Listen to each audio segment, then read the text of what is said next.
ஒரு நாள் குட்டி முயல் காட்டில் நடந்து கொண்டிருக்கும் போது ஒரு அழகான குளத்தை பார்த்தது. அந்த குளத்தின் நடுவில் ஒரு பச்சை தவளை தாமரை இலைமேல் சந்தோஷமாக அமர்ந்திருந்தது. குட்டி முயலுக்கும் அந்த தாமரை இலைகள் மேல் குதிக்க ஆசை வந்தது. ஆனால் எப்படி பாதுகாப்பாக குதிக்க வேண்டும் என்று தெரியாமல் அது சற்று தயங்கியது.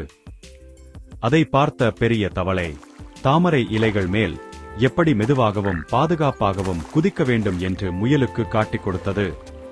குட்டி முயலும் கவனமாக தனது முதல் குதிப்பை முயற்சி செய்தது. தண்ணீரில் விழாமல் மெதுவாக ஒரு இலைமேல் இறங்கியது. சிறிது நேரத்தில் குட்டி முயல் தன்னம்பிக்கையுடன் தாமரை இலைகள் மேல் அழகாக குதிக்க கற்றுக்கொண்டது. பிறகு குட்டி முயலும் பெரிய தவளையும் சேர்ந்து மகிழ்ச்சியாக விளையாடினார்கள். அந்த நாள் ஒரு நல்ல நண்பன் நமக்கு பொறுமையாக கற்றுக் கொடுத்தால் நாமும் தைரியமாக புதிய விஷயங்களை கற்றுக்கொள்ளலாம் என்பதை குட்டி முயல் கற்றுக்கொண்டது.